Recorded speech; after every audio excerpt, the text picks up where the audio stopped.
Record.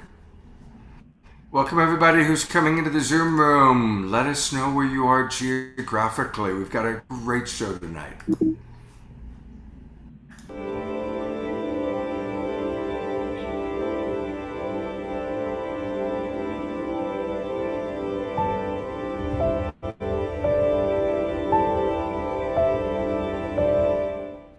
What if I were to suggest that you play a key role in the awakening world?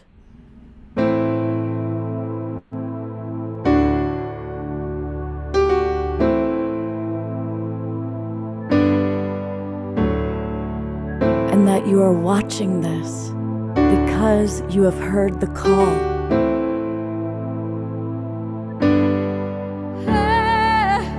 We can start right now by opening our hearts and minds.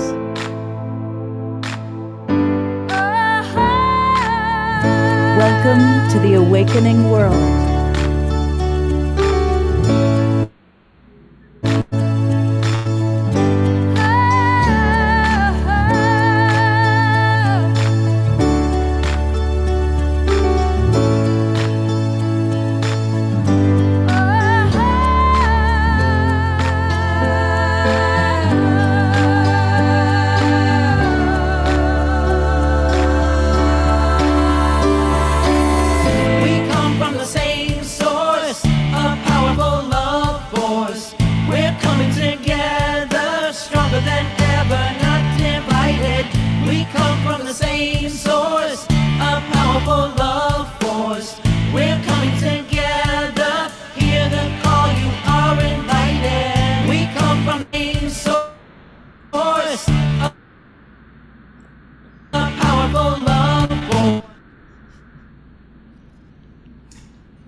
Greetings everybody. I am Love Coach Scott Thomas, and welcome to the Friday night edition of the Awakening World.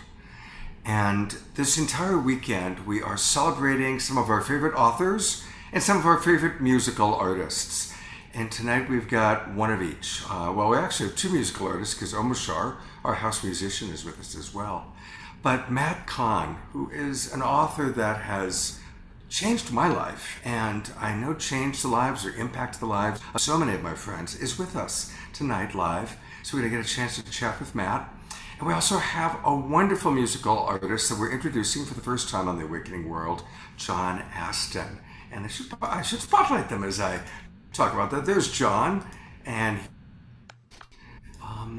of course my wonderful co-host every Friday night, Trish. Right. And we're celebrating authors that we love. And before I go into a bigger introduction of John or Matt, I'm going to go to you, Trish, and ask you, who's an author that has impacted your life? And likewise, for all the people watching, and I should go ahead and extend a welcome to all of the people watching on Unify. I see we've got about 70 people on Unify right now. So let us know your favorite authors, where you are geographically, and then we are going to take questions for Matt and for John a little bit later on in the show. So, and I do see a lot of our regulars are here in the Zoom with us. Welcome. And you know, anybody who's watching on over 100 Facebook groups and pages, thank you, John and Summer Raymer from the Sign Network, who arranged that for us to go out over so many different Facebook groups and pages. Come on into our Zoom room. It's easy. Just go to globalpeacetribe.com and register. And you can come in for free, get all of our links with a promo code of New Friend. globalpeacetribe.com, New Friend. And I'll be checking the chat box. Looking forward to hearing from all of you. And now I'm going to go back to Trish and ask her about kind of authors that have impacted her life. And then we're going to meet Matt Kahn. Oh, gosh. Okay. Well, there's many of them. So the first one was a really funny book, and maybe Matt, maybe you all have heard this, but it was How to Be an Adult by David Rico, and it was 100 pages of the hardest work I've ever done. It took me a year to read 100 pages because I was like, ah! It just like totally floored me. Like how healthy angler, I had no idea that that was such a thing. But I'm really currently deeply touched by authors like Octavia Butler and Audre Lorde and bell hooks. These people are literally melting my brain and and touching me in my soul in ways that like in places of my the bone marrow of my soul. Like is that even might not even make sense, but I mean honestly, it's been some really powerful work over the last little bit. Um, Something that so Scott and I just taught a class today called The Awakening World, and one of the pieces that was brought up is an Octavia Butler piece, and she in one of her books in the Parable of the Sower, she says that God that to pray to God or to pray is to pray to change. And I love. So these are just some things that are up in my brain. Ooh, one more. Resma Menakin with the My Grandmother's Hands. Wow. There you go. All right, now I'm done. Thanks, Scott. I'm so excited from Matt Kahn and from John Aston, and of course, I'm so happy to see you, Omashar and Debbie. Beautiful. All right, well, with no further ado, we're going to add Matt to the scene here. His books, as I said before, have really impacted me. Uh, and we've had the absolute good fortune to have Matt on our show a few times, Saturday Night Live, and then recently The Awakening World. And Matt has a brand new book out, so we're going to go right into it. Matt, tell us about what's alive for you in your life right now and how that has showed up in your new book. My goodness, what a question. And thanks again for having me. It's truly an honor to be here with Yeah, everyone. welcome. What's up for me in my life is the last 3 years, I've gone through a profound integration where there's a stage of awakening where, of course, you experience the cessation of ego. And a lot of people don't know or experience that the ego then goes through its own transformation process, and it's almost like it gets reborn as an expression of light, and then we have to integrate that reborn ego back into the system. And so for the last 3 years, I've been going through a very profound experience of having that integration process in my awakening journey.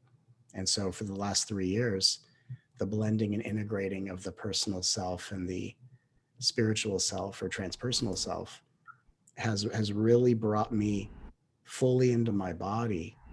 And for most of my life, I've had a very surreal, spiritual, energetic experience. And for one of the first times in my life, the greatest way that I describe that I feel is I feel real.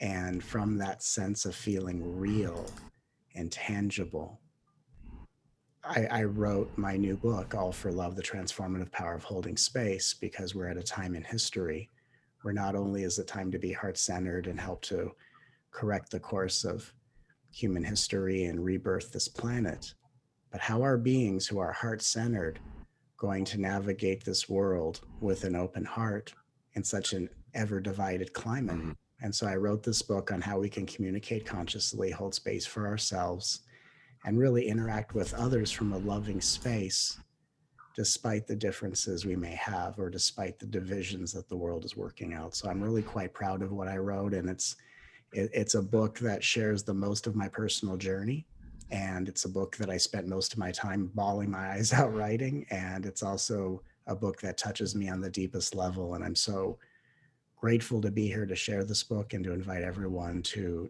really take in all the wisdom and the magic that the universe channeled through me into this book. Beautiful.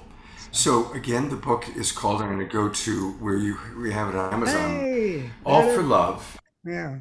The Transformative Power of Holding Space. There it is. It's on Yes. Amazon and Hey, it's look at that. available for. Yep, there it is. Matt, Yeah. of course, the book that I first read, my first book of yours, was Whatever Arises, Love That. Love Yes. all that arises. So, could you talk a little bit about that concept? Because for any of our people who are new to you, that seems to be one of your signature foundational teachings. Right. How do we do that? Well, it's interesting when I wrote Whatever Rises Love That, it's because, I came into this field as an intuitive healer, which was just spontaneously activated throughout my life in my early adulthood. And I didn't really know the spiritual path other than my own experiences throughout my life. And what happened was I would do sessions with people and I'd intuitively give them answers. And I would stand outside of myself and listen to what I said and listen to what they said. And that's how I learned about most paths, because I've only gone on paths based on my own experiences. And when I came into this field and I was in a awareness that, of course, love is the highest vibration, love is the answer. And I came into this reality of spiritual healing, or the spiritual genre.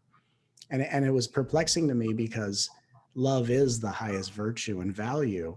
And I found that a lot of spiritual paths or healing journeys weren't necessarily leaning on love as the procedure in which we facilitate healing.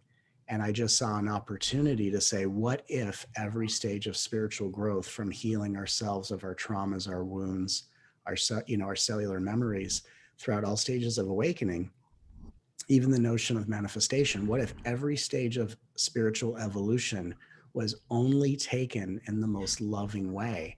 Because I started to see other paths, which I truly respect. And I thought, well, it doesn't strike me as the most loving way. And one of the things I say in my first book is, as a litmus test, if it's not the way that you would talk to a child in pain, it shouldn't be the way you talk to yourself. And I came into this industry with a lot of people spending time in meditation, berating themselves, watching their thoughts, living out of a rather superstitious reality. I can't do this, I can't do that, I can't say this word. And I found people in a state of hypervigilance and micromanagement. And I found that that was actually a barrier to the deepest healings and awakenings that life can provide us. And through what I've channeled and the way I teach and facilitate healing, both in my presence and the energy I channel when I speak, I found that love, in the way in which I've been guided to teach it, making peace with the inner child, helping the inner child not be resentful and take off the mask of the shadow, and all these interesting archetypal things, I have found that when we bring more of a balance of feminine and masculine to the spiritual journey, and not just go about it in a traditionally overly masculine way, I find that we're actually creating the kind of human being that's capable of balancing the masculine and feminine on the planet, because of course it's the imbalance of the masculine and feminine that's created the imbalance on all levels. And we can say, global warming, whatever it is. And so if we know that the feminine is coming back into prominence, then shouldn't that be where our spiritual journey begins? And so my contribution to this field is making sure that we're always approaching everything in the most loving, heart-centered way, because for me, that's the only way progress occurs. So, let's do an example. Yeah. When you're coaching somebody, Yeah. and let's say um, they've had a heartbreaking experience Yeah. with cancer, or a devastating disease. Yeah. How do you support them to see the love in it Right. without it becoming a spiritual bypass? Of course, it's a great question. Well, and the thing is, I wrote the book, Whatever Rises, Love That. And so everyone, not everyone, Right. but it's a very common interpretation, let's say, to say whatever rises, love that, as if that is outside of you, because in our society, we think of that as the outside thing, because we tend to give our power to outside things as our validation. But what I was writing was whatever rises, love that, meaning love the one who's having the experience. And so if we are too busy trying to defeat cancer, we don't have the awareness to love the one having cancer. And so many people will sit with me and go, Matt, I don't love cancer. And I would say, well, if you sat in front of me and said, Matt, I have cancer and I love it, I would say, well, that's awesome, but that's besides the point. It's really, actually, it's not loving the condition you're in, because that's a bypass. That's just as much of a bypass as the old version of acceptance. Like, if I accept it, it will feel better, which is more of a mechanism. And so What I'm teaching people is, let's love the one who's having cancer. Let's love the one who doesn't know if they're going to survive. Let's love the one who doesn't know what to do. Let's, instead of it being love versus fear, can we love the one who's afraid? Can we actually stop and love the one in the condition, instead of saying that only free from the condition can I be free to love? And I think that's where we start to really find the gravity and power of love, that's not based in condition. And I think as human beings, it's where we really start to separate true love from what societally we call love, which is really arousal, right? When conditions are not awesome, we go, I'm not aroused. I don't like this. And for most people, when they're not aroused, they have no access to their consciousness. And so what I'm teaching people is how to access their consciousness without needing it to be through some form of arousal, so we can really actually define love as an act of service towards ourselves and others. Oh, yes. I feel, oh, like, I just feel really nourished by your words right now. Thank you. Um, you know, Matt, my definition of love has changed over the last couple of years, and Has it it? shifted from whatever it was, which is this very programmed belief, to the radical acceptance of what is. Yeah. Can I love you there? And so in places, just I can love you there. I can love you there. I can love the melting amoeba of, yeah. I have a question for you, just Yeah. to come back to this masculine and feminine, because my feed and all of the things that I'm watching on Facebook and Instagram and all is like blowing up with this masculine feminine thing. Now, I just want to say, like, I'm totally into the balance. This Yeah. like this new world, this new being of people who are balanced in this. Right. My feed is like blowing up with the the masculine and the feminine, and how the masculine is to dominate the woman, the female, and how the woman is supposed to be in submission. And I'm just Oh yeah.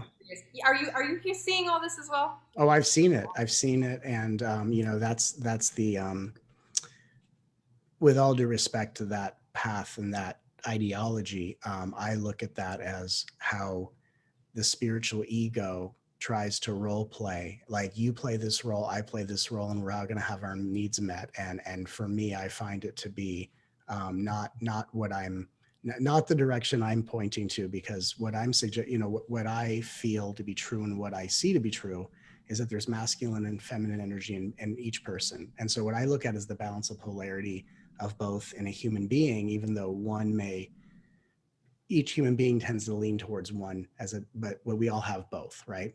And so I think that when we're in a spiritual path, and it's like, here's how a conscious woman is supposed to be with her man, and here's how a man's supposed to be. Those are the kind of teachings that seem to work really well in workshops. And then we get home and life happens, and, we need to just put on our sweats, order a pizza, and get real. And, for me, what I have helped a lot of people who have come from those kinds of paths. And all I can say is that if it resonates, I applaud that. But I simply meet people when whatever path they're on runs out of steam. And then really, for me, when I'm helping couples, whether I'm helping someone love themselves or I'm helping couples reconnect, what I find to be more helpful versus here's how a man's supposed to be or here's how a woman is supposed to be is, let's actually create an environment where we can each have time in our own lives to return to our own wholeness. Let us share our wholeness with each other, and let us in a relationship remind each other how much more we deserve to receive. And let's actually help each other up level our ability to give and receive love safely. And so for me, the container of intimacy, whether it's conversation, eye gazing, or whatever it is really about entering into a space of equality, of mutual surrender, and safety and sovereignty. I'm prepared. I'm going to cry.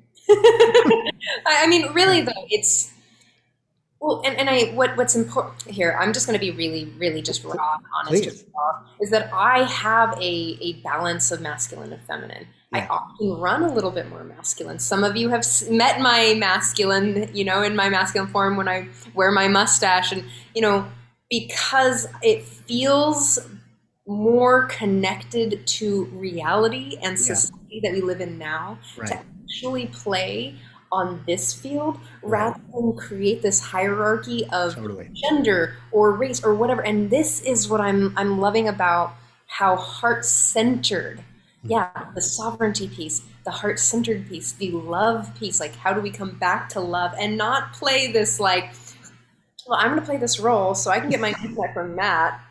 Instead of just being like, you are a human being, Yeah. you woke up in this body with, and we're just gonna meet on That's a right. true heart, soul level. Yeah. Like, thank you.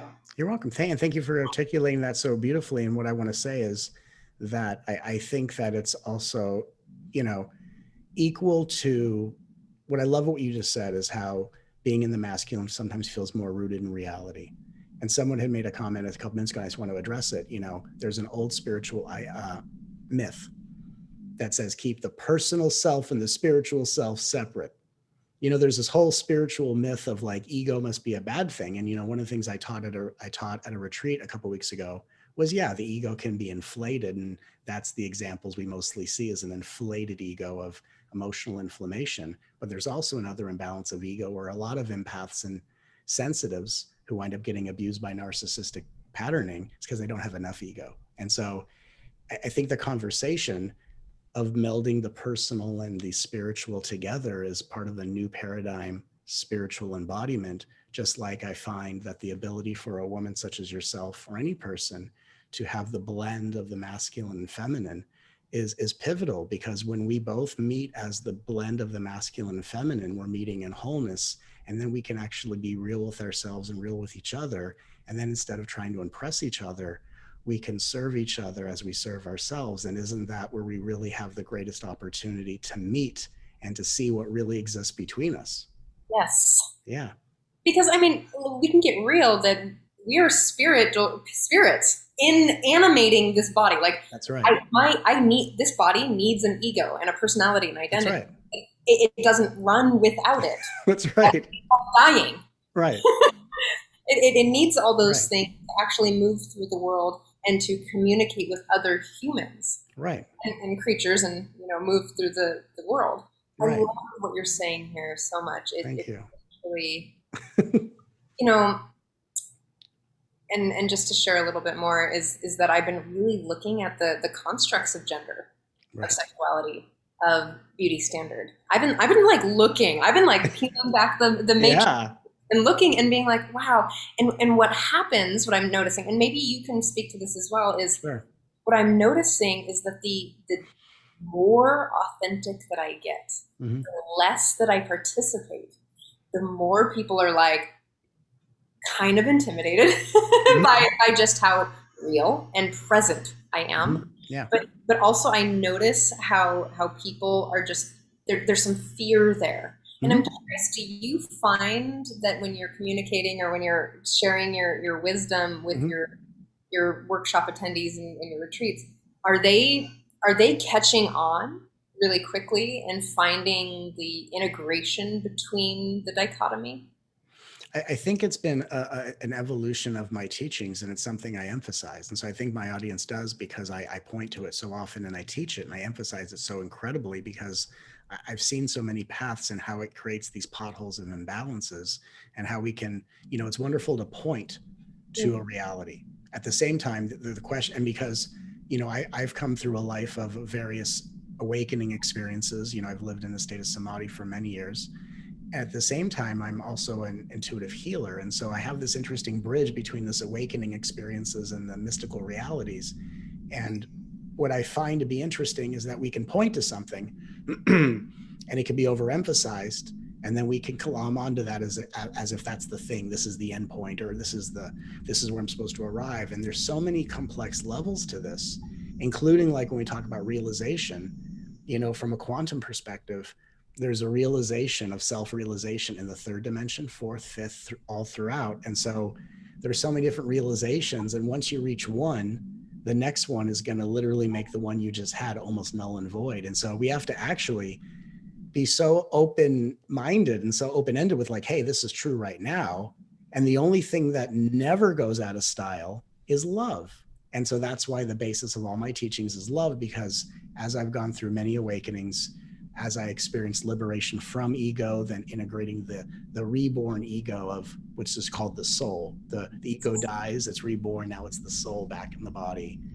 And that integration process, I find that things become simpler, things become clearer, but instead of it being an expanded reality, it's just a grounded, loving reality, because this is where spirit wants to be. Spirit is in this character, but I think it's time in history for us to kind of stop decompartmentalizing our multidimensional nature and actually just become fully functioning beings, because my interest is not only leaving this world more loving than when I arrived, but I want spiritual beings to be high functioning beings. And through the processes we go through, it's not always a high functioning experience. And so part of that is also my modeling of my experience to my audience of how can I constantly live a life of a high functioning, grounded being? Like, I'm the spiritual teacher and author.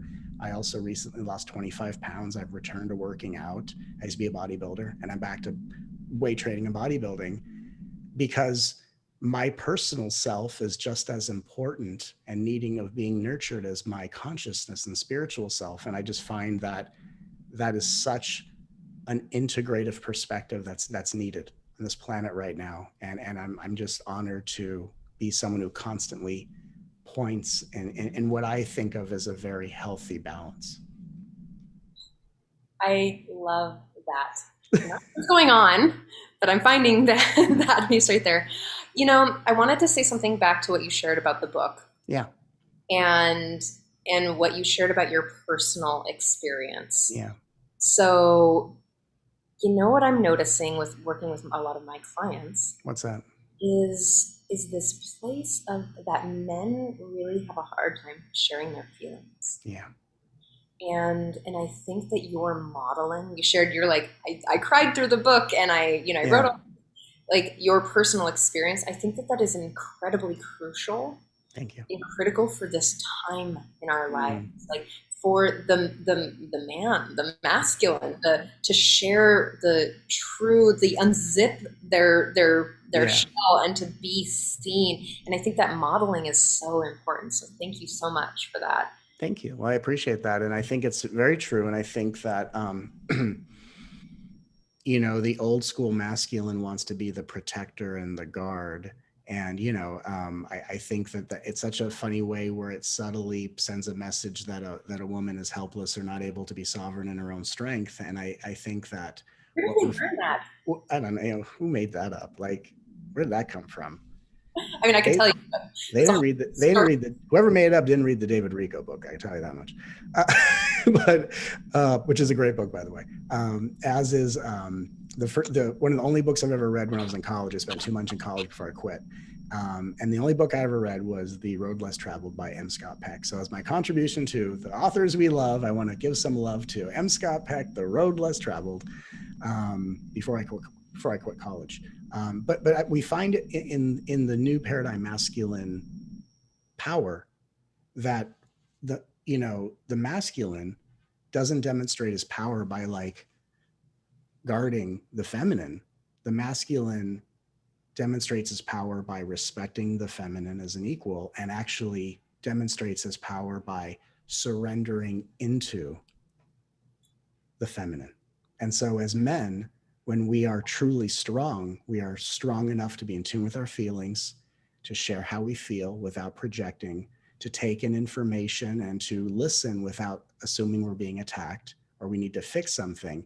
And if we're going to be such powerful men, then surrender to the feminine and die into the space of intimacy where we meet as one. And that's legit. That's legit. That's exactly what I teach in my coaching and in my work as attunement. I love it. literally teach embodied feelings, attunement, Yeah. and audacious loving action towards connection. Audacious loving action. I love that. I know. That's awesome. How great are all this is I've never done one of these Friday things. This is great, guys. This is fun. This is wonderful. Scott and I know why he brings me on, because I'm kind of random. Like my brain, I call it big hummingbird energy. Other people call it ADHD. I call it big hummingbird energy, and it just works in this like. I also want to bring John Aston into this conversation a little bit, and so we've been sharing a lot on the masculine and the feminine. We've been sharing about men's feelings. We've been really sharing about maybe the authors that have touched you.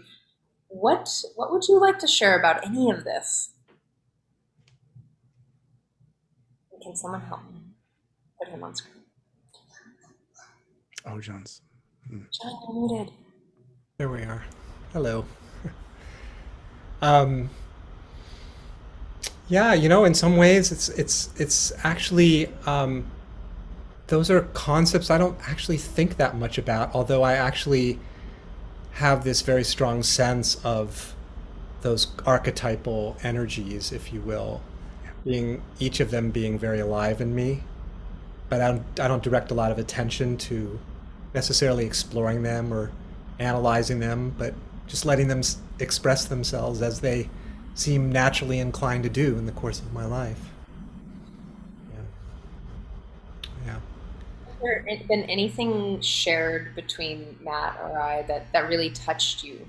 Like something that you're like, ooh, I want to know more about, or something that landed in your heart, your soul, in that bone marrow of your soul, that place. Yeah.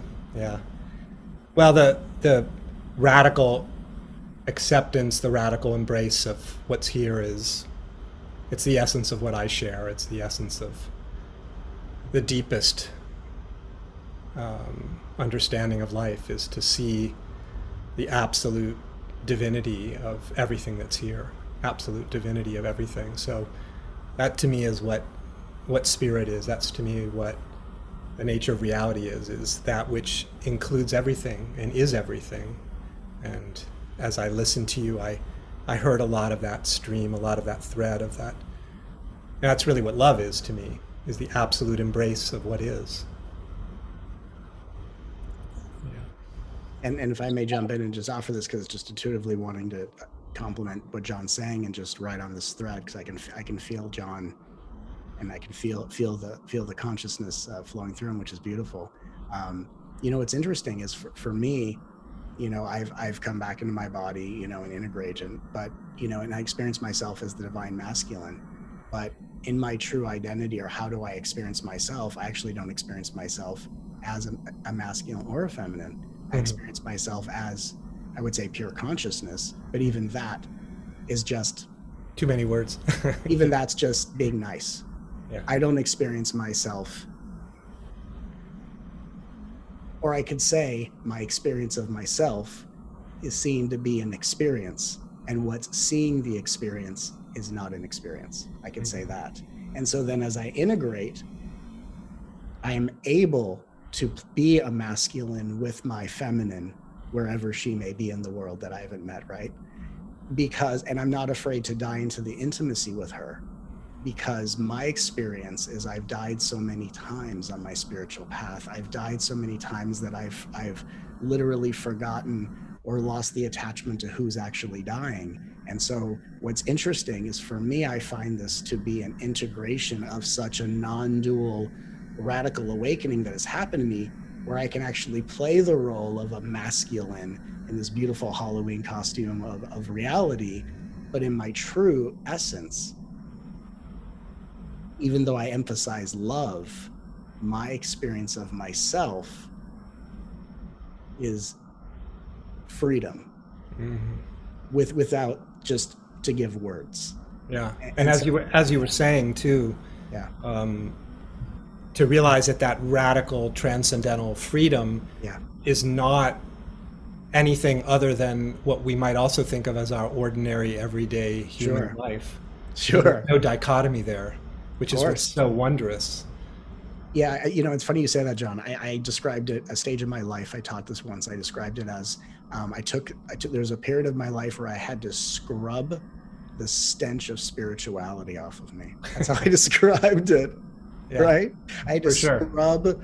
Like if people look at my eyes, you could see. Okay, you could see if you could feel energy. Okay, but like even as an author, I get recognized on the street quite regularly, and it's a huge honor. If I'm on a plane, people recognize me.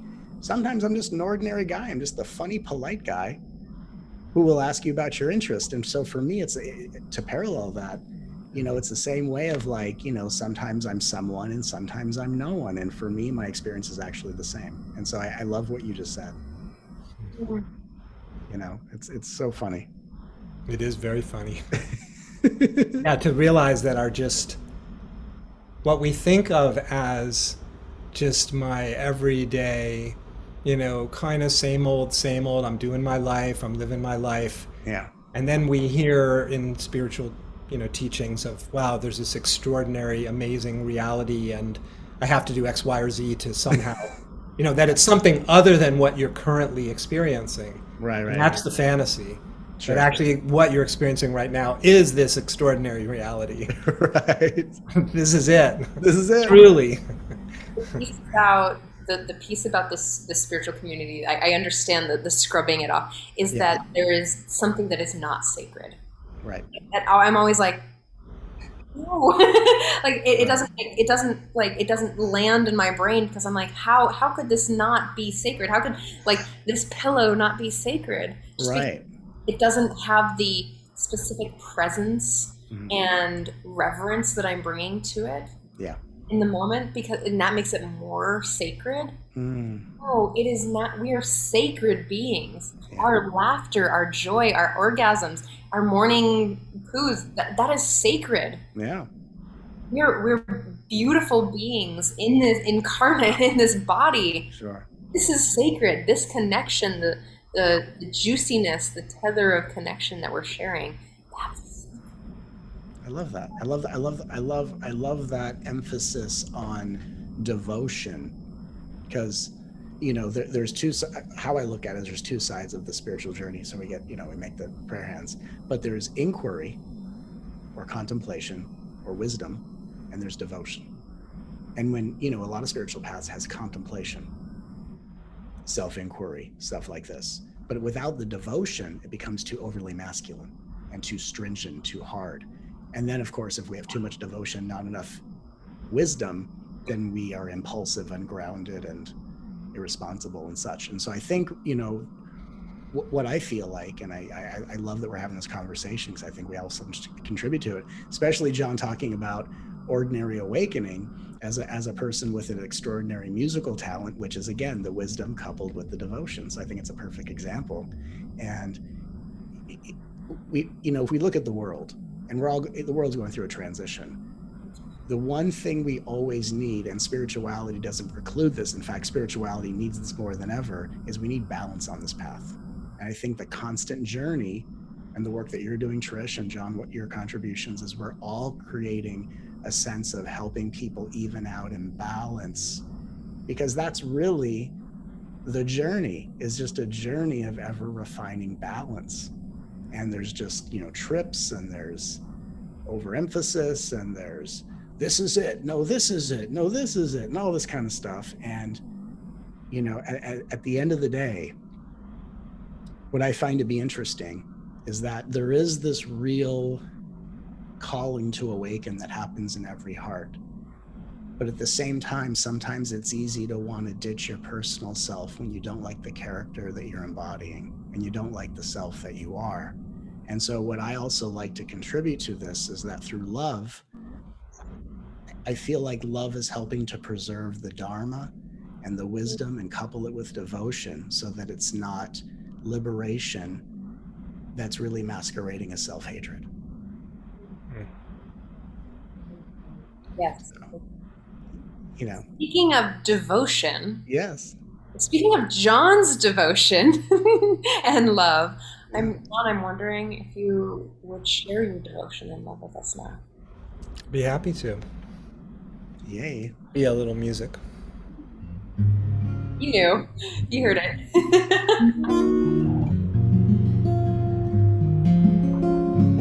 So a lot of what I'm sharing about in my own writings and teachings and music also is really discovering, as you were saying, that the absolute divinity of everything, the absolute, yeah, that's probably as good a word as any. And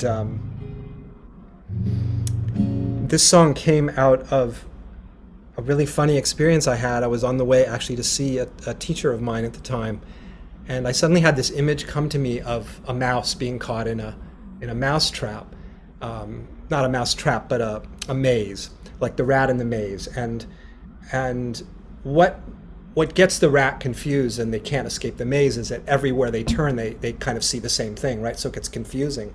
And I had this feeling like I was a rat caught in the maze, and the maze that I was caught in was the maze of reality, the maze of God. And that everywhere I turned, I would always see the same thing, and I would always see the same reality, this absolute reality, this absolute divinity. So what I found was that I was actually stuck. I had no escape. I couldn't get away from reality. So it flipped everything upside down. It was like rather than having to find reality, I realized I could never escape this divinity because it was everything. So that every single wave that arose was this exquisite, extraordinary ocean of existence.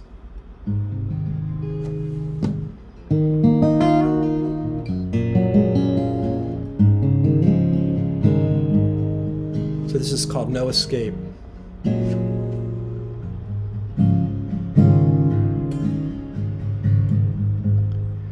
There is no escape from here.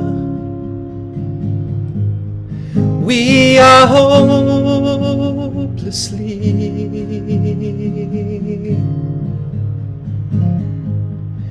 trapped inside this maze of truth. There is no dry land anywhere, 'cause everything is wet, everything is wet, everything is wet in the ocean, and everything is wet, everything is wet, everything is wet in the ocean. There is no escape from here. We are hopelessly, oh yeah, trapped inside this maze of love. There is no dry land anywhere,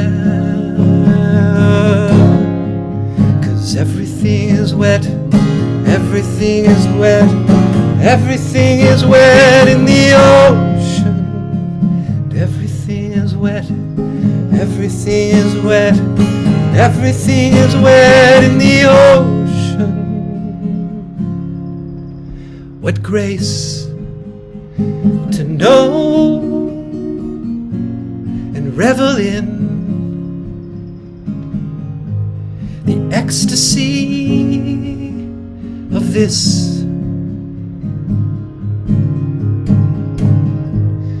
This sweet bondage that is our liberation.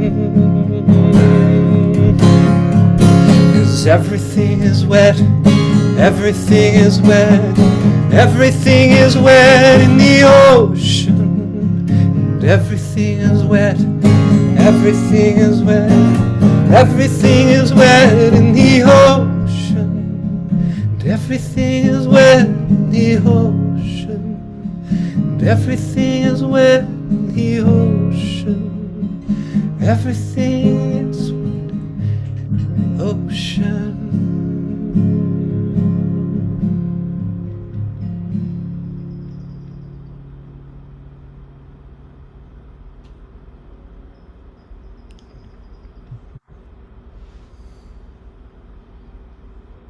conversation is, and this music and like position between these two and three, Scott, beautiful men, and it feels so.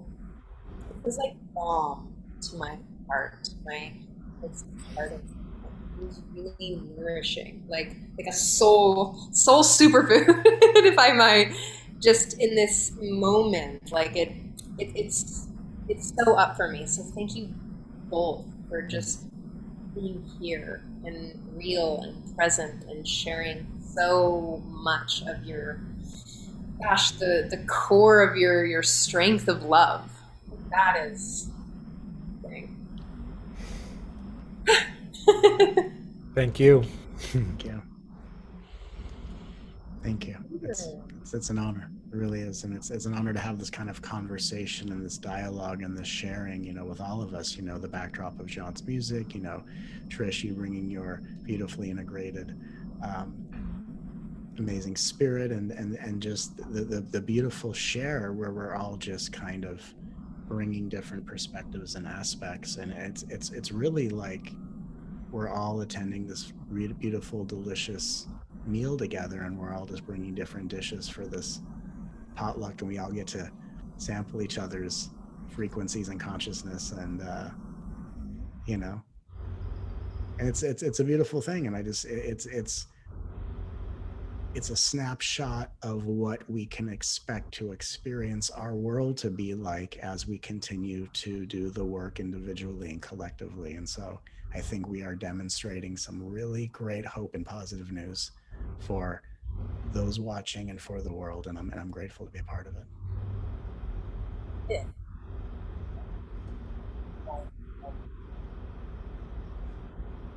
Oh, so this is exactly why we're called the awakening. I love that.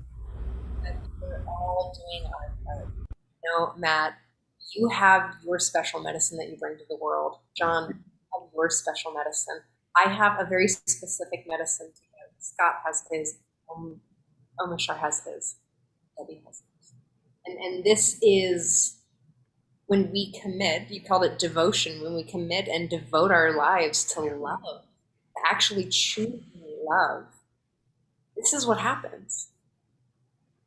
This sort of, I mean, we don't even know really each other, but we're having such a tangible connection from around the world, the planet, that if I met you, Matt, today or tomorrow or like 6 years from now, you'd be like, oh my God, right? And if I met you, John, it'd be the same. And so this is where we get to choose a new reality every moment by choosing love.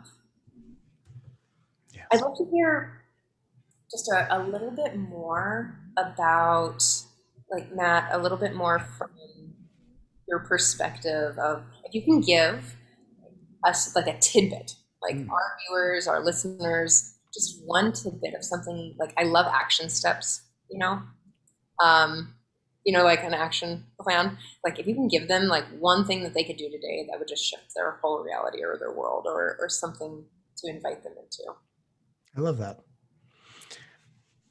I think one of the greatest actions, and thank you for that invitation. I think one of the greatest action steps that we can take on the spiritual path and in our lives is I think it's very therapeutic to learn to be honest with ourselves about ourselves and not trying to frame things in a right way or afraid to do it wrong. Like, people will stand in front of me in an event and they'll say, I think. No, I'm supposed to say I feel. And it makes me want to devour the earth in one gulp. It makes the Shiva and me just want to completely devour this world and start over, to be honest. And I say it with love, but I think what a lot of spiritual beings need, and I think what's very helpful, is that spirituality is about finding a safe, sacred space to be honest with yourself, because that's where intimacy begins. So I think that when we stop therapizing ourselves and we stop diagnosing ourselves, we stop labeling ourselves, and we start really like, how do I really feel? Because only when we admit how we feel do we know the next one in line to be love. So in my teachings, I will say, well, perhaps anger is next to be loved, but we can't love the anger until we first let anger have its say. And instead of having it say on people, we have it say within the context of our own sacred space. And so I really think that the spiritual journey is about creating a safe space for all of our inner experiences and expressions to be heard without corrected, without reframed, without being bypassed, and to really meet the grit and the gravity of our personal experience, knowing that which is meeting that personal experience is always prior to, within, and beyond the person. And so I think as a good action step, even though I'm that I love you guy, love what arises, I think that the most meaningful action step that we can take is to know that it's safe to be honest, that if we say words that people will label as negative within ourselves, we're not going to manifest more of the same, and all this stuff that we can literally just wake up out of and just, if I can say this words, be fucking honest. Yes. The truth shall set us free. And I think there's a difference when you're honest with yourself versus projecting what we think is honesty onto other people. That's the difference. And so as a first step of really building a relationship with yourself, it's okay to admit how you feel. It's okay to be in a way that seems to break certain spiritual rules. And I think it's really, really key that we get to know ourselves on such a deep level, because how can we serve our own needs if we don't know ourselves that well? Yes. It's very gestalt of you.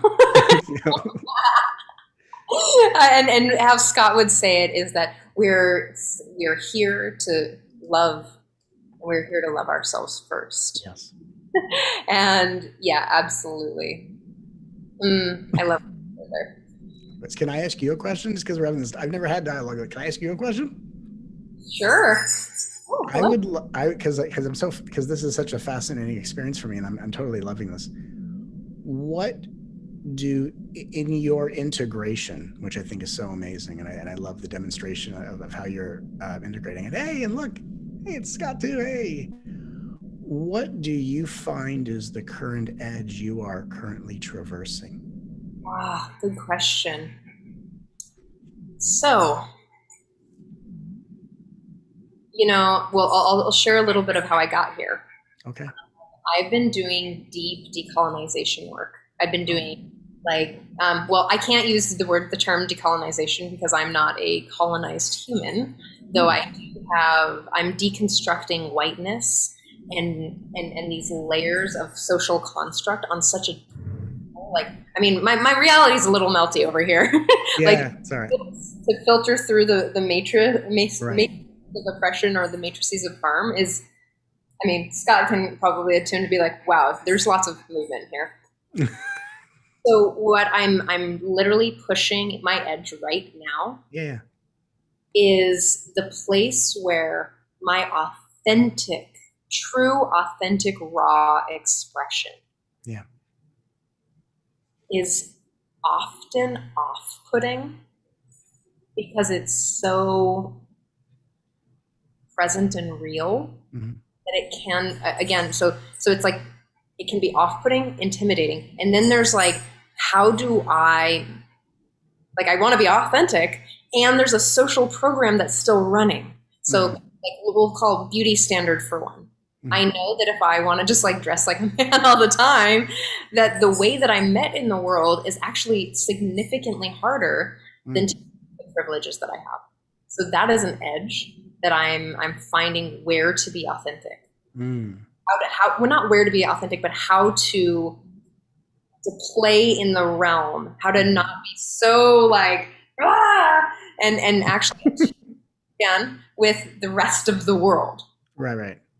So that's the edge that I play with. That's the edge that's sometimes really challenging for me, because don't we all want belonging and acceptance and love? And there I'm like, yeah, this is some wildness of this being called Trish. And when I find judgment, I'm like, oh, can I love them in their need for safety or their value? Right. And I just love them there in their perspective. Sure.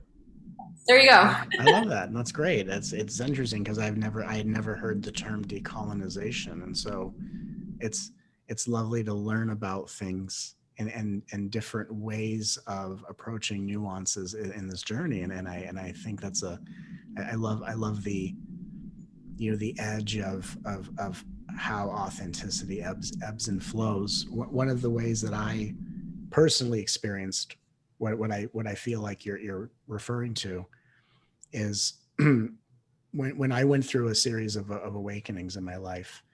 I did a teaching called "There's Only One Face." And in our world, we're constantly taught that we have different faces. We have this face in our family, this polite face. And for me, what I found is when I woke up, several masks fell off, and what remained was one face, and it was a faceless face. And so, for me, I have found that in this bottoming out process, for me, authenticity is just being one face. Mm-hmm. And what I found was when this is just my personal testimony, when I refused to shapeshift, which is what I've spent my whole life doing. I spent my entire life shapeshifting, trying to balance out everyone else's imbalances. And then I'm being all things to all people. And then I feel resentful or unfulfilled. And this is historically my past. When I refuse to be anything but the faceless face of what I call my truth, just truth. Right? There's no my truth, just truth, which is just inclusivity, which is what John just sang about, right? The ocean, always wet. In fact, next time I see John in person, I'll be like, John, ocean's always wet. Because I love that line. That was great, by the way. I love that. When I refused to shapeshift to I'm going to be this person to increase this likelihood, when I stopped that completely, I found that the world around me changed. Yes. And it feels like that's the path you're also on as well. It is the path that I'm on. Yeah. And when that, so there's a balance here. Yeah. Probably speak to this as well. Is like there's a balance between, like, I could just run towards that side of wild authenticity, and that's where I want to go. Sure. I still need friends in co-regulation. Right. I still need those people. I still need connection, and because I mean, who knows? Like my family kind of has dropped away. Lots of my friends have dropped away, which is good, because if they don't love me for the wild, vast human that I am, then that's okay. I can love them. But there's like trying not to trip reality, like totally trip reality for everyone else. Sure. It's finding the balance between codependency and attunement, right? Yeah. Oh, I love this conversation so much. And it's good. And I will say that what I found is the balance between codependency and attunement for me in my journey, my experience, was I found, it's just dropping in right now. I'll make up a new phrase for myself, even though I don't think I've invented it. But my new phrase is quiet authenticity. Yes. Quiet authenticity. So for me, my authenticity and my confidence comes from an extraordinarily quiet place. And so I enter into a moment, people either know me or they don't, which is whatever, it's going to be. And I enter in a very quiet space, an incredibly quiet space. And from the quiet space, I am equally authentic to my experience, nor am I pulling or poking at anyone else's construct of reality, right? And I'm just entering in as a complement, even though that doesn't mean that someone else's reality I have to take on as a way of creating some form of agreement to keep the peace. And so for me, the phrase quiet authenticity, which is something that just kind of spontaneously arose within myself over many years, it allows me to bask in the glory of this beautiful diversity of the world, to see the differences that exist in human beings. And if I meet someone on the plane and they go, well, I'll tell you a funny little story. This is actually true. I was on a plane, and half my stories are on a plane because I spend a lot of times on planes. And I was on a plane and I was talking to someone, And they said, what do you do for a living? I said, oh, I'm a spiritual teacher. And they said, oh, spirituality, I think that's a bunch of BS. And I looked at them and I laughed and I said, I know, right? Right? And they said, what kind of teacher are you? And I said, a funny one. Because that doesn't, like, I'm just here to be a part of the conversation, but like, is that supposed to change my reality? Like, that's just someone telling me their experience that probably historically comes from religion or something else. And I'm there to hold space for the healing that's occurring in them. But it's very interesting when we all can have independent realities. And what I talk about in my new book, All for Love, is the radical approach of we don't have to find common ground in order to connect. What we just need is to be interested in other people's passions without getting tripped up in their passion is different than my passion. And if they're for something I'm against, and all this stuff that we do, because, on the collective level right now, if we look at the collective ascension, what is humanity working out huge right now? Righteousness. Mm-hmm. Righteousness of like, this is what's right, that's what's wrong, what side are you on, and all this division. And as I talk a lot about this formula I created of absorption foreshadows transcendence. So we have to be absorbed in righteousness as a foreshadowing of transcending it. And so the world is just, we're moving our way through this righteousness. It's very deep, it's very heavy. Spiritual righteousness can be very heavy. And I find that when we find quiet authenticity, we can honor someone's passion. Someone can be passionate about something we may not be passionate about. They may like something we dislike, but what would it be like if we can actually just celebrate what someone else finds meaning in, even if we don't ourselves find meaning in that? And I find that to be a very beautiful way of communicating. So. Oh, thank you for that. That was actually a very, very helpful. Thank you. I heard what you were saying to me. My pleasure. Well, just dropping in, whatever. I don't know. No, I heard it. Like, it was a good nugget that just like in my DNA. It's awesome. Well, you guys, God, what a great gathering of souls, and even also, the participants on this call who are watching this, whether live or on replay, the consciousness and the energy of those who are gathering with us are also contributing to all that we are creating together. So we are literally all together creating this energy field of harmony, and all of us have the right to feel and to take in the beautiful success of what this moment is creating, and what human consciousness is capable of expressing, and something that I think is really beautiful to share. In my background, throughout my life, I've had a lot of mystical experiences, a lot of memories of, look, I don't know where I'm from, but I know I'm not from here, that kind of thing, like if I saw a ship land, I'd be like, is that my uncle? Is that Steve? Pete? Am I late to the barbecue? But what I think is interesting is that we all know that there are beings from other civilizations. A lot of us come from different solar systems and planets.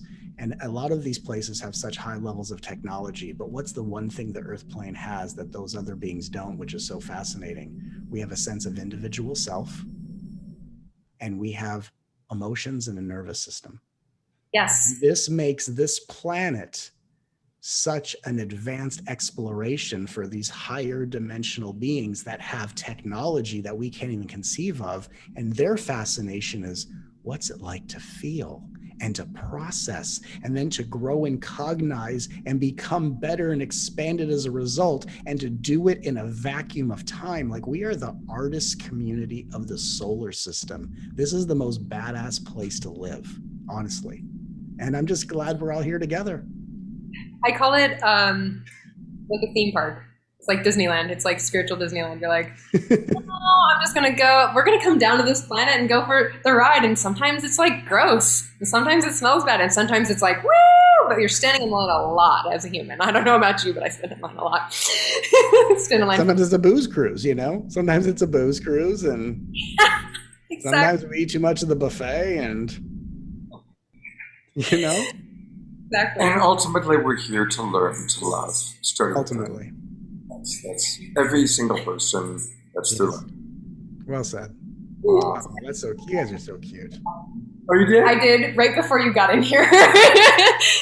And I love, thank you. I mean, for me, it's been like, internet, blah, blah, blah. And I love how you two just have taken over and had this incredible, dynamic, wonderful conversation that I look forward to going back and watching. Yeah. Well, honest to God, we're just channeling John. Yeah. This is John's just sitting there and just channeling this vibe, and we're just but honestly, and I say this with love, it's been such a beautiful connection. What a cute dog. It's such a beautiful connection for me to just kind of, we're all people in this field and we're all doing incredible work. And I think what's amazing in the new paradigm, and something that I'm really a part of promoting, and I think is awesome, is that even though I play a certain role, I meet people as equals, and it's very important to me to do this. And so tonight, participants, whatever role we play, we are all meeting as equals and equally co-creating the space together. And I think that when we start to see and meet as equals, we start to really feel the ripeness and tangibility of what we are consciously creating, which is literally love in tangible form. And, I bow to John, I bow to Trish, and to all of us, all of us on this call. It's a beautiful thing when we can demonstrate our level of consciousness by our ability to connect and cooperate. And what a beautiful model for the world. And everybody watching, everybody who hears your voice right now, whether you're watching a recording or a replay, I like to think we're all imaginal cells of the new butterfly forming out of the old dying paradigm. The old paradigm was not sustainable. Right. We have form. And every cell is equally important. Every cell is equally important. They have different functions, but they're all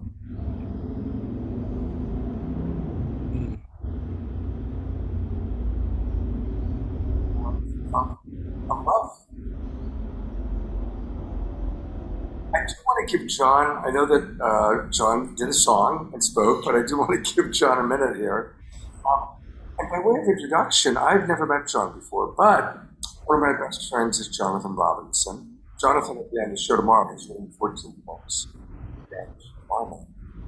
Jonathan's got my favorite artist is John Aston. This guy is amazing.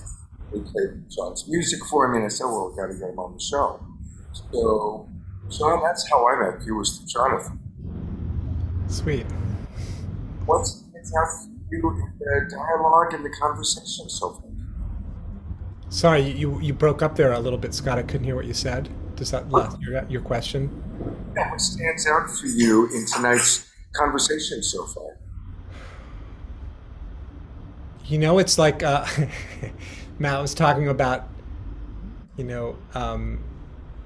how, people coming from all these different realms and planets, and it's amazing to hear you speak of diversity, the diversity of what is calling people, what is pulling on people, where their own edge is, where their own, it's quite unique, obviously, for each one of us. And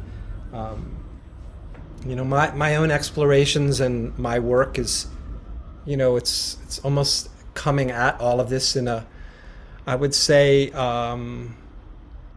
a less conceptual, less sort of psychological, even though I'm a psychologist, ironically. It seems like over the many years, my explorations have led to more and more simplicity. I say that the simplest practice, if you will, is to simply feel what's here. And when I say that, I'm not talking about emotions, because emotions are actually conceptualizations of what's here. That what we're actually feeling is absolutely so radically beyond what we imagine it to be.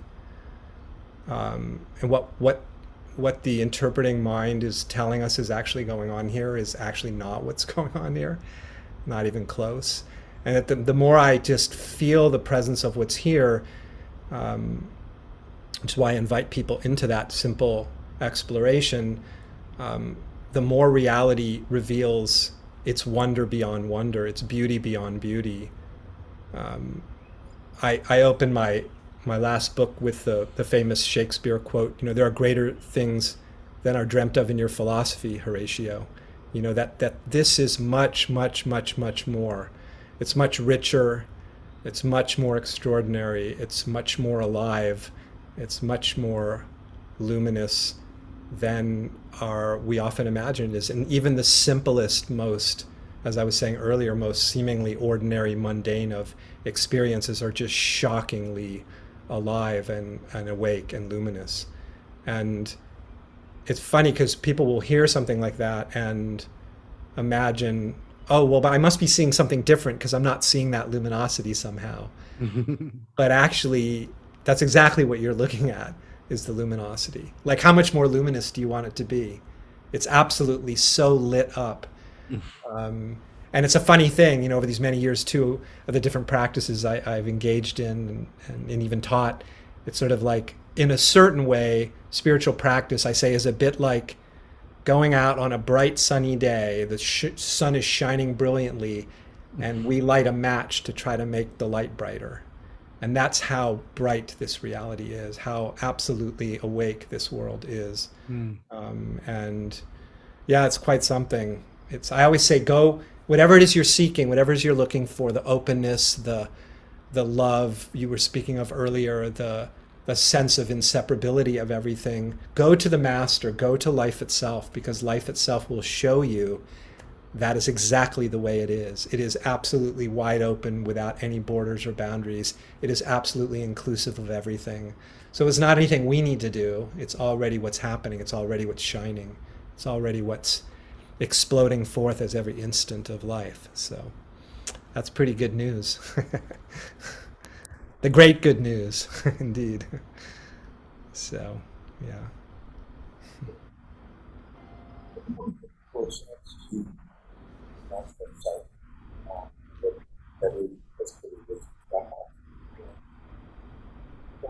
On Facebook.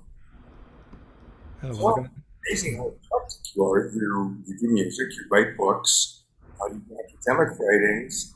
Is there anything particular on your website you'd really like to direct our audience to? there's a, I think probably, well, there's all sorts of things. You can find my music there, and then there's a link there on audio and video that has many, many interviews I've done, podcast interviews, meditations and inquiries, and all sorts of fun things. I just did a really, really fun interview the other day with Sam Harris, which just went live on his Waking Up app, if anyone knows about Waking Up. And that was a really, really fun conversation he and I had. And so, yeah, you can find all that stuff on my website. So, yeah. I being told that our sound isn't very good, so I apologize for that. And I also want to, again, just remind people, if you can now pre-order Matt's book. And I am so grateful that Matt has decided to spend time with us tonight and to write this book all for life. That's right. Again, go to Amazon, you can pre-order, and definitely make sure you follow Matt. You know what he's doing. Both so much. I'd love to give each of you a chance for like a closing comment. And then maybe Kahn, if you'd bless us with a closing song, that'd be wonderful. Happy to do that. Besides having the Mr. Rogers moment of learning a new word, decolonization. That's right. From Mrs. Rogers here. That's awesome. Yeah, and by the way, decolonization, I didn't know the word before Trish brought it into my world. And now, the festival that we're at right now, it's becoming a big movement. Wow. I'll look into it. That's interesting. We're centering this idea of whiteness. Like there's if you walk back, this like class were constructed. Right? So yeah. I shared this a little bit before, but you, as a person who's white passing or a white-bodied person, considered this way, racialized as white, we can't decolonize our work, but we can decenter whiteness, or we can deconstruct this concept of white as a race. Oh, there you go. Just my 2 cents. But yeah, it was really amazing because we're looking to bring everybody into attunement. We're bringing everyone into this balanced place where everyone is. Now, you'd probably really love it here. Soul play. We are playing with our souls. Soul to soul. How's the food? That's what I want to know. How's the food? Amazing. No barbecue. No barbecue. That's all right. But that's good, because that's what gets me places. You want me to go there? Tell me about the food. They had mango sticky rice last night. Done. I'm there. Uh-oh. That's how easy it is. We just have to feed you? Yes. Now I know. Now you know. It's a secret of all secrets.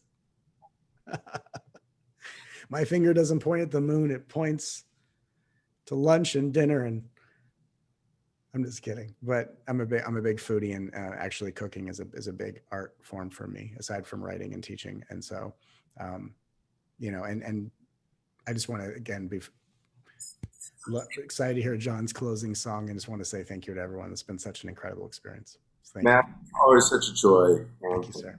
For being in our world and sharing wisdom and doing it with so much humor, so much fun, so much. Thank you so much, Matt. Pleasure to meet you. Well, we're going to turn it over to you, John. Spotlight. In the spirit of Matt's theme of love, I thought I'd share the song called Fall in Love with Now.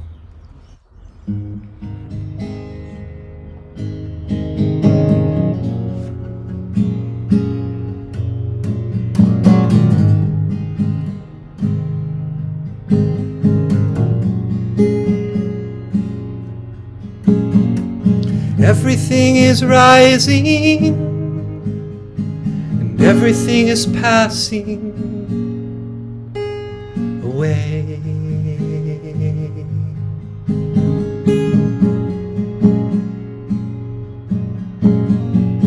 Everything is changing,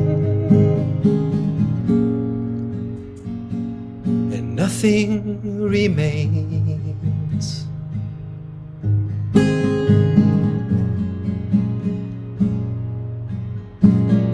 And everything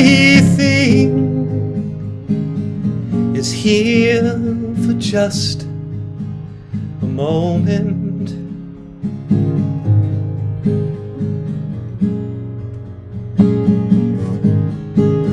So why do we insist that it remains?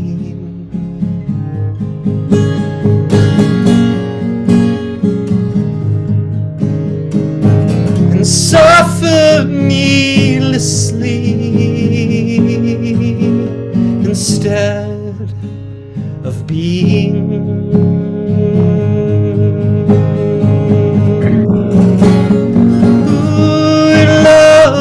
Now,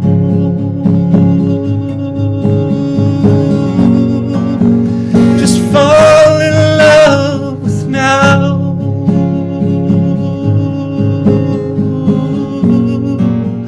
Just fall in love with now. Ooh, just fall in love with now.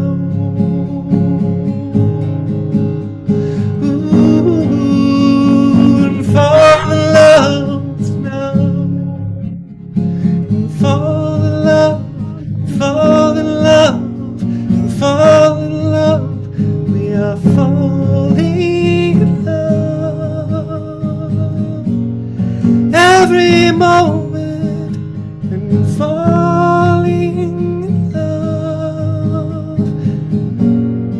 Every moment we are falling, falling, and falling, and falling into love. is only falling in love. There is only falling in love. There is only falling in love.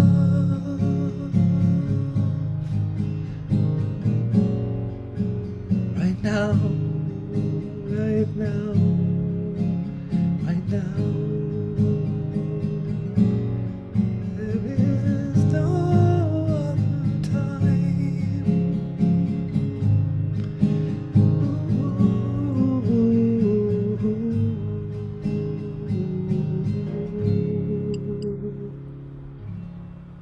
Oh, beautiful.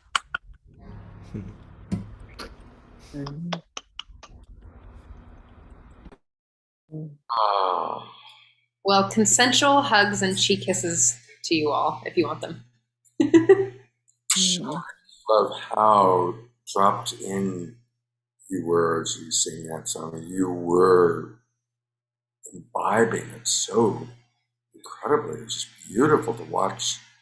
Honestly, especially a man drop into the vibration of love so beautifully as you sing it. My God, thank you. What a modeling. A beautiful modeling. These are beautifully modeling, feeling. And women, we've got Debbie Johnston, and Oh, yeah. Debbie's there too. Oh. Thank you. Well, a reminder that this is the first night of our weekend. Every weekend we pick a topic, and this weekend it's authors that we love. I want to acknowledge a lot of people that put in the chat box, both in the Facebook pages and in our Zoom room, some of their favorite authors, and I saw Richard Bach and Jonathan Livingston Seagull in there, and Seth Speaks. Oh, I didn't see that. That were really important to me, and somebody else mentioned them. And we've got wonderful authors tomorrow night, Saturday night. We've got Catherine Woodward Thomas. We've got my buddy Jonathan. Oh, We've got Courtney Maum. And we've got a few other wonderful authors joining us tomorrow. And then on Sunday, we're going to go deep. One of my favorite authors, one of my favorite human beings, Andrew Harvey. I love Andrew. And Josie Ann, wonderful doctor, sexologist, is going to be with us with her book. She's great. So, and we have music as always. Tomorrow, Kristen Hoffman is my co-host tomorrow night, and she's going to play. And then we've got Nina Gray, who's recorded a special song just for us, honoring it's Gay Pride Month. And it's a beautiful song she wrote just for the Awakening World. It's going to make its premiere tomorrow night. Right, tomorrow night? Tomorrow night. So do join us tomorrow, everybody. Thank you so much. Thank you again. I'm going to go to gallery view so we can see everybody. Thank you, Matt. Thank you, John. Thank you, Debbie. thank you, Matt. Thank you, John. Thank you, Debbie. Thank you, Scott. Thank you, Trish. Trish, who jumped in beautifully, amazingly. And I'm just gonna say, if you want some tools on self-love, every Thursday at 10 a.m. we have people from all over the world. We have coaches and therapists from all over the world giving you free tools to love and love yourself and each other better. So show up. The Self-Love Show. 10 a.m. Pacific time every Thursday morning. It's a wonderful show. Thank you, everybody. Have a beautiful evening. If you are watching the replay of the recording, we love you as well. All of our recordings are on YouTube at Global Peace Tribe. Just go to the Global Peace Tribe channel. We've got amazing stuff there. And thank you again, Matt and John and Omashar. We love Omashar, and Omashar will be blessing us with music tomorrow night. During the main show, we're going to have Omashar playing music tomorrow night. It's a beautiful picture watching you two both there, and I watched everything fall away from you, Scott. The love quotient went up 100% when you were sitting next to Trish. It's just like, whoa, this is beautiful. Namaste. It's a blessing to sit next to Trish as opposed to fiddling with my hotel room trying to get my computer to work. We're very good friends. Yeah, I love this woman very much. All right, everybody. Thank you so much. Have a beautiful evening. See you tomorrow night. Take care, everyone.